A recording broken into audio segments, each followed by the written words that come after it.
और हमारे संविधान में हर व्यक्ति की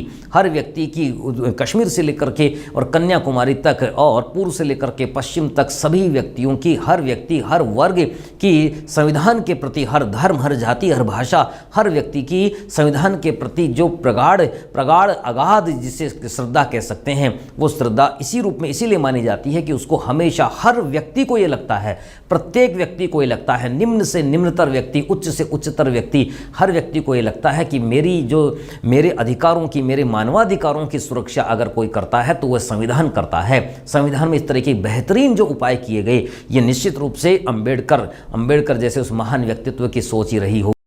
सोचिए कि वह इस बात पर अड़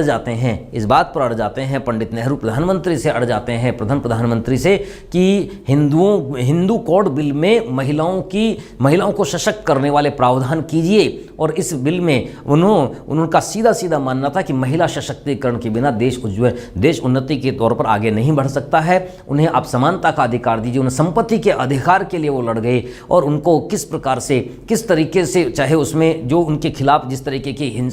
महिलाओं के प्रति हिंसा होती थी, तलाक आदि की जो व्यवस्था थी, उन सब के संदर्भ में वह हिंदू कोड बिल में ये सारा प्रावधान चाहते थे। पंडित नेहरू ने इस चीज़ के लिए साफ मना कर दिया और इस बात से नाराज होकर के और उन्होंने अपने उस कानून मंत्री पद से इस्तीफा दे दिया। हालांकि पंडित नेहरू को उसके पश्चात इस हिंदू कोड बिल को इन सारी बातों को शामिल करके और उसे स्वीकार करना पड़ा,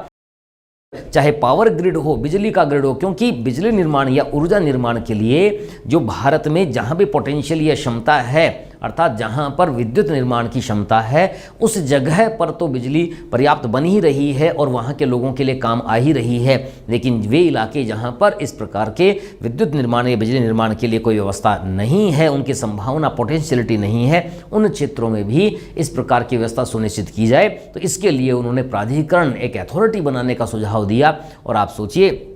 कि 1925 में आते 1924-25 तक आते वाइसरॉय ने उनके इन प्रस्तावों को लागू कर दिया और एक न केवल ये व्यवस्था उन्होंने बल्कि ये राष्ट्रीय जलमार्ग जैसा, नेशनल वाटरवेज जैसा एक महान कंसेप्ट भी उन्होंने वहाँ सुझाया। वाइसरॉय ने उनके सुझाव पर आकर के सिंचाई आयोग का गठन किया। मतलब भारत के हर आम आदमी, आम नागरिक के मूल जो उसके आर्थिक कार्य हैं, उनको वह कितनी सूक्ष्मता से ऑब्जर्व कर रहे थे।